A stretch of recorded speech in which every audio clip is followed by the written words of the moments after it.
at such close quarters, there's a basketball between us. But today, different roles. Let's go. Okay, due to the burdens or the convenience of modern technology, we will be alternating from between the phone and our own recollections here today. So I invite you to please be a little patient with us as we go through. But as I said at the beginning, we are really here to celebrate my father, and we entreat you to join along with us as we do so. So I'll start reading what we've written here, and we may diverge as we go. So to say that our father's passing was a surprise was an understatement. He was 91, but certainly the most vibrant version of 91 that we ever saw up close. I think people would agree. There seemed to be a sense that he would always be there, and while we knew that the days with him would have to be numbered because that is the nature of this life that we're living in, his steady, reassuring presence was a robust source of enduring strength for all of us in the family and in the wider community. But that said, we are here, and we would venture to challenge the cliche that we should not bury him, but praise him. It's normally phrased the opposite way, but we would like to take license. So we would like to travel through our memories and share things that we loved about him with you, and invite you to think on the things that you enjoyed, and in that way keep him alive, vibrant, and exciting for all of us, because he was that kind of person. If you hear anything that strikes a chord with you, we invite you to say something that he quite often said, just 2 words. Here thee! So if you are so moved and we hear that back, we will enjoy that. So first, a few facts that we would be remiss to leave out about Charles Walter Alexander Pilgrim. Sidebar, he told us that his real name was Charles Walter Arbuthnot Bucket Dalrymple Pilgrim. This should tell you all that you need to know about the man and set the tone for how our entire childhood played out. But back to the facts. He was born September 12, 1930 to housewife and hotelier Gertrude Pilgrim and agriculturalist Gregson Pilgrim in Holetown, near the sea, where he learned to be a great swimmer. His secondary education was at his beloved Combermere School, and he later earned a scholarship to Harrison College, and he earned a degree in history from what was then the University College of the West Indies, later UWI, and he completed that degree at the University of London. He married the love of his life, Grace Paulina Pilgrim, in 1964. I hope we have that date right. and had the two of us in 1965 and 1966, respectively. He assumed the role of Deputy Headmaster at Combermere in 1972, rising to the position of Headmaster in 1981 until his retirement in 1986. So the facts are covered. So let us venture beyond the cold facts so that we can learn more about the essence of the man. Agreed? Let me do it. Here it is. Here it is. Here it is. It wasn't perfect. You want to chime in? No. Run the road. All right, good. So he wasn't perfect. He was a chain smoker. For many years, y'all know if it wasn't a pipe, it was a ciggy. He possessed a sublime mastery of, shall we say, colorful language, and did not suffer fools gladly. If you were an idiot, and if he thought you were an idiot, you knew. The Alcor Posse, a notorious collective of which he was a founding member, frequently descended on many unsuspecting homeowners with the sole purpose of drinking them out and leaving no alcohol available for consumption.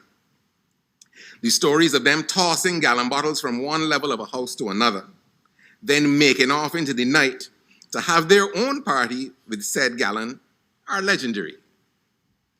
I remember Mommy telling me that the story that she never thought she would have Daddy for long because she knew how copiously he used to drink when they were out socially, and how he would hit every last liquor that was available and then drive her home, usually at a sedate pace.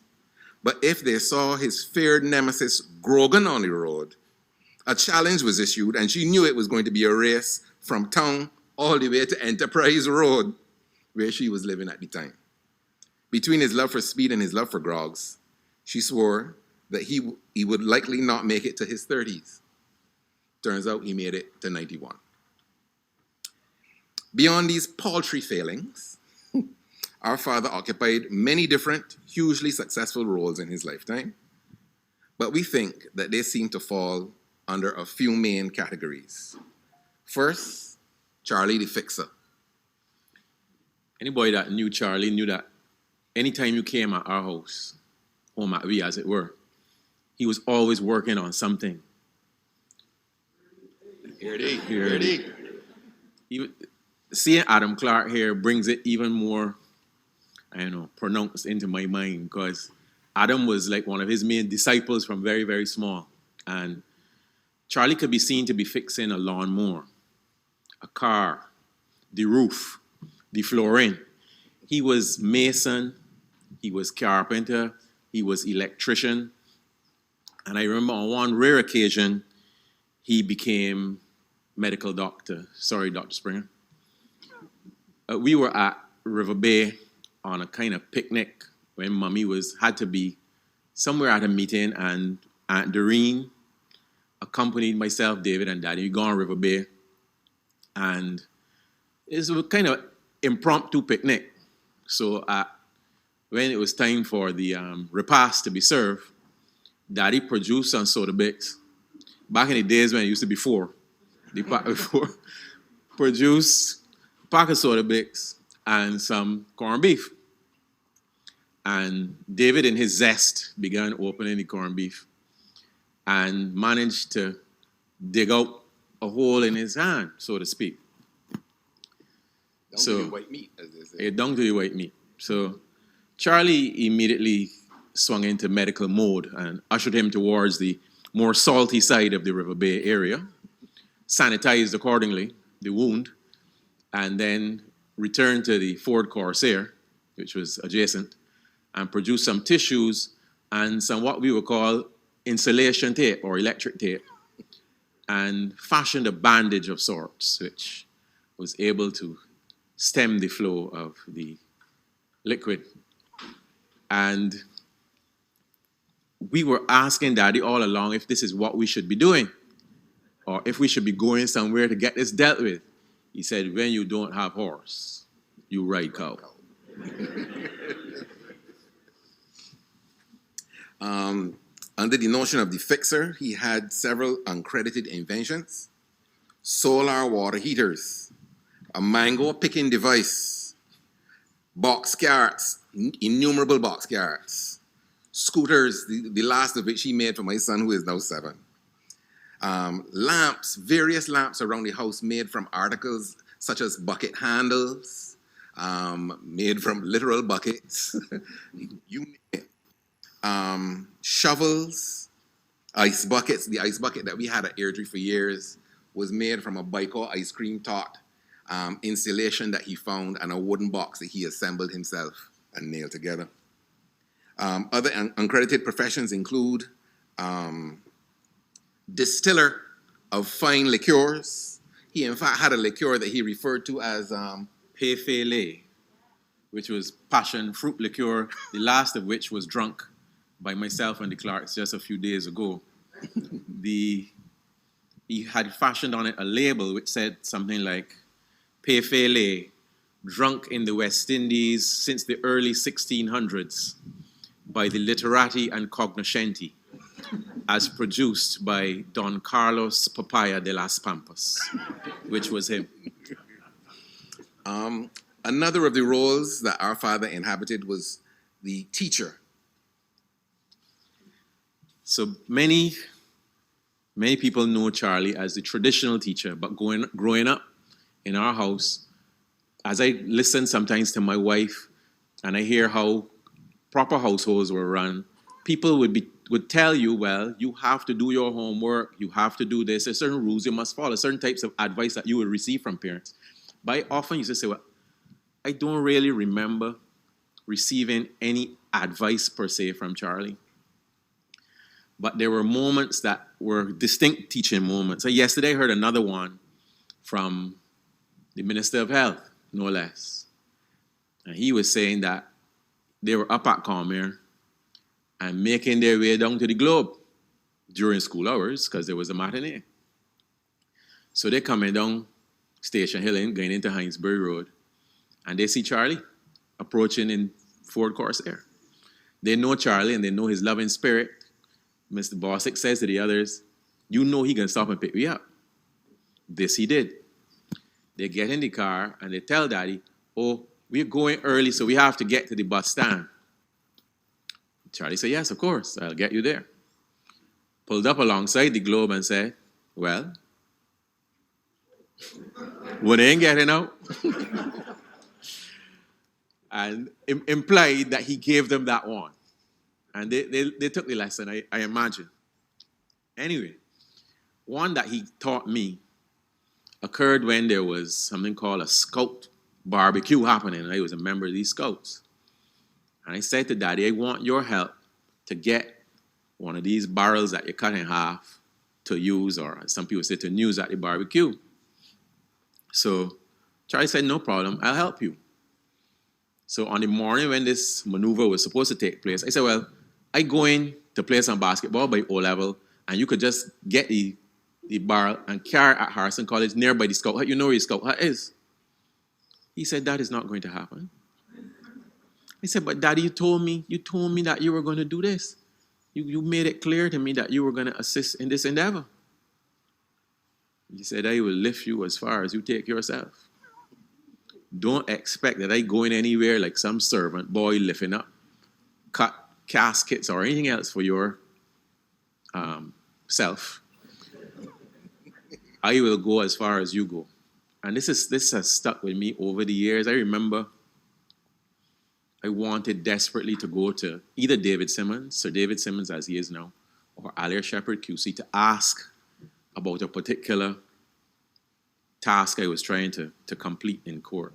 And I toss it over. I said, I'm going to go to them and just ask. But then I said to myself, what are you really doing? Lift the barrel as far as you could lift the barrel, Pilgrim. So back to the books, found the solution, and then call them and discuss with them the solution, knowing full well when they distilled it to me that I had already had the solution. And it has stuck with me throughout, allowed me to do things in an independent and confident way. And so that when I have challenges and I feel that need for support, I look first to myself, see what I can do. And then, for example, when I'm producing a song, I turn to Mr. Branca. There is a point past which I cannot go. Turn to the expert consultant on those occasions to get you home.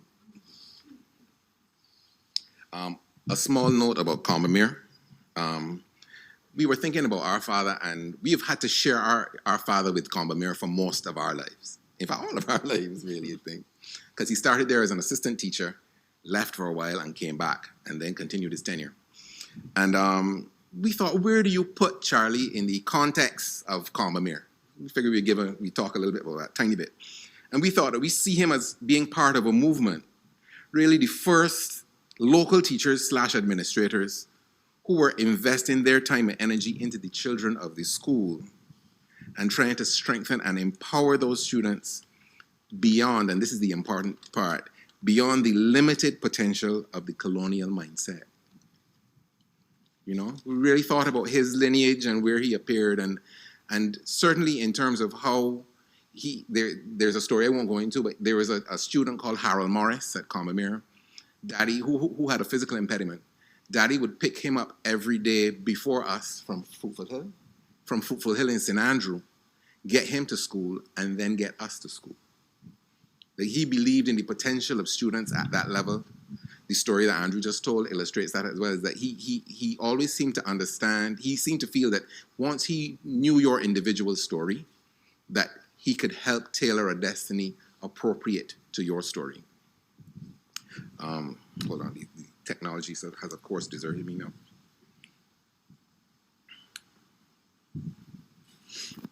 So the next role, Charlie the parent. So I'll say this. Even though his job involved involved disciplining children all day long, when he came home, he was tender, understanding, funny, and all of this at your level of understanding. My father did not speak baby talk to young kids and still didn't do this right up to the end. He always seemed to figure out what was the barometer that needed to shift to your level and speak to you in that way.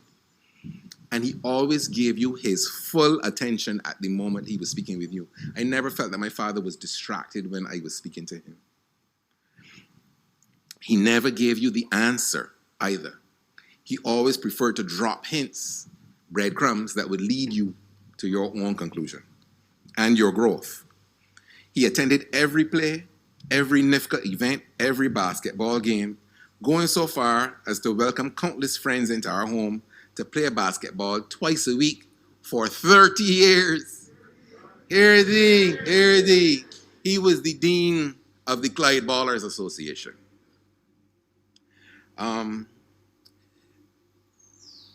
There are so many. The thing that we've been going through today as we've compiled what we're saying is that we have an embarrassment of riches. There are so many stories we could tell about our father. But as far as parenting, he said something to me about a month ago. I was here in October, and I was telling him about an issue I was having with my 7-year-old. And this is what he said. He said, "There is little that children do that is really worthy of punishment. The punishments that we administer are almost all of the time suiting the needs of the adult rather than those of the children." And I think if you apply that to his tenure, not only, certainly within our household, it rings out true. But I think we can think about Combermere as well. Even though he had to administer punishment, I think he had a very clear sense of why and where it needed to be applied. Charlie the Lover. I thought you were going to tell you a story about the fair. You want to tell the story back? I don't know if I can remember as well as David. David got a greater knack for detail. But those of you will remember the days of house parties.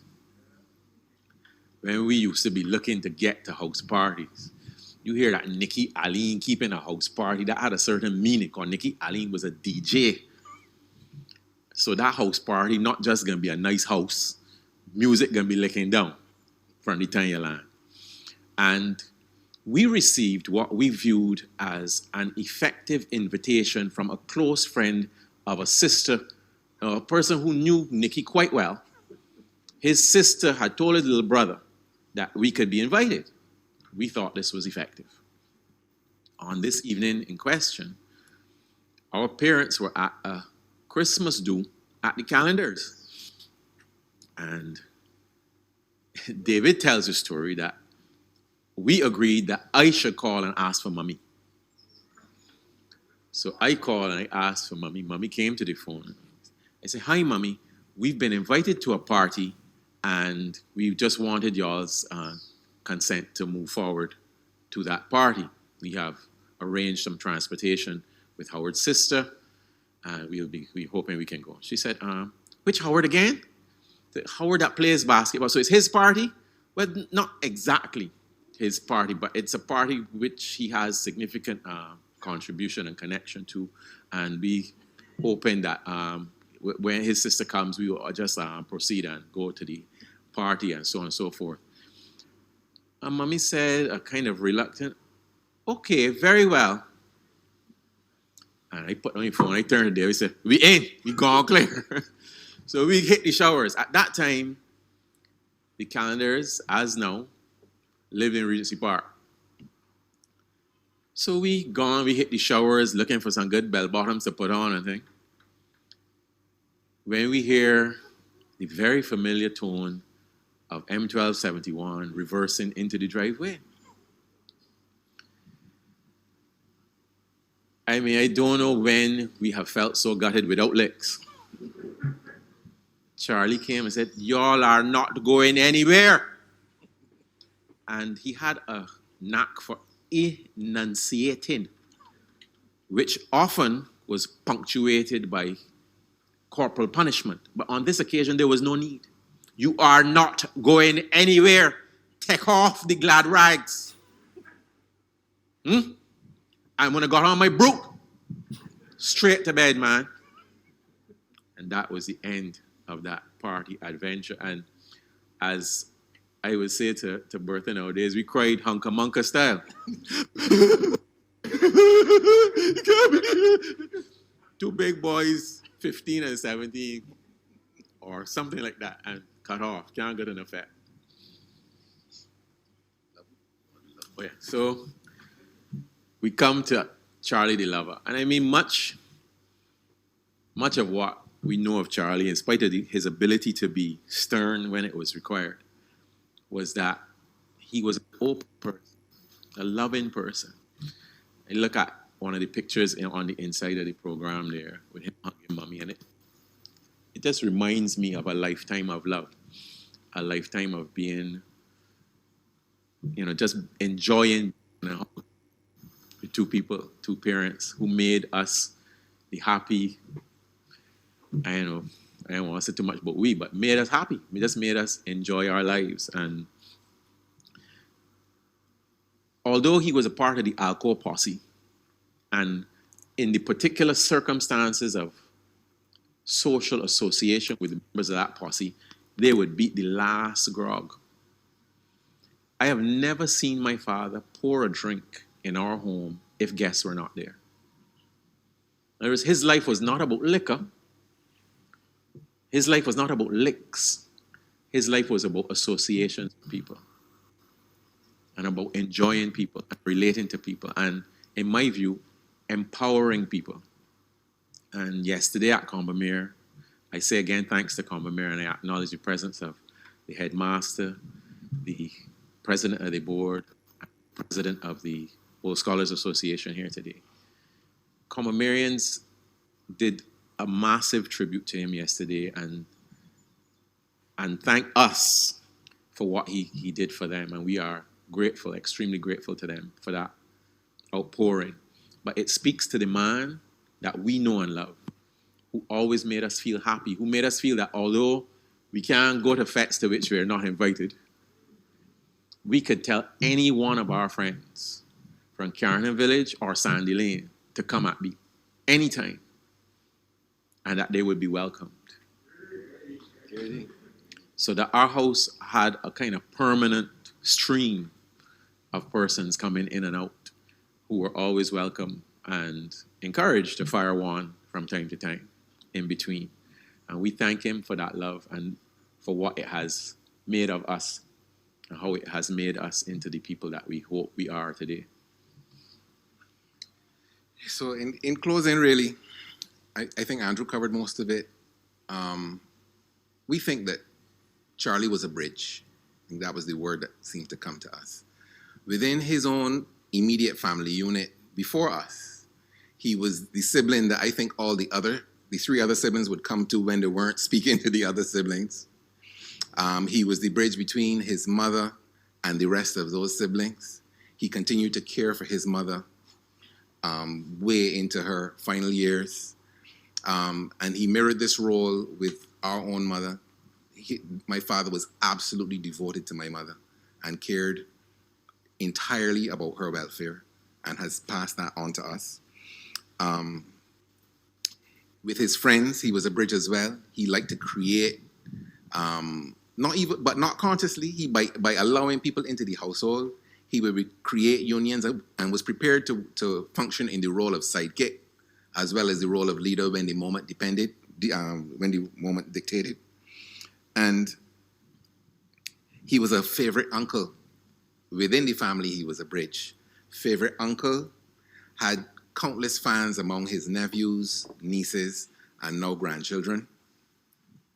And for all of those things, the thing that we feel about what that is all distilled down to, why was Charlie a bridge? At the core of it is that he had a deeply felt, sincerely expressed love of people. He loved people. And he genuinely, truthfully loved you. If he genuinely, truthfully loved you, you felt it. There was no filter there. There were no airs there to obscure it. His preference of you was clear. Period. And ultimately, ladies and gentlemen, that is why we are all here today. So, hear thee, Charlie. We shall always, always love you, and we shall never, ever forget you. Thank you.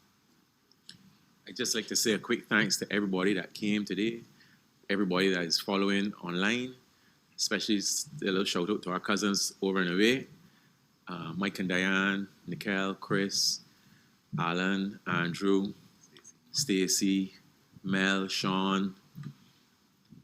I said Anna already? Anyway, all y'all know we love one. If we left out the name, it's just where we is at the time. Thanks very much.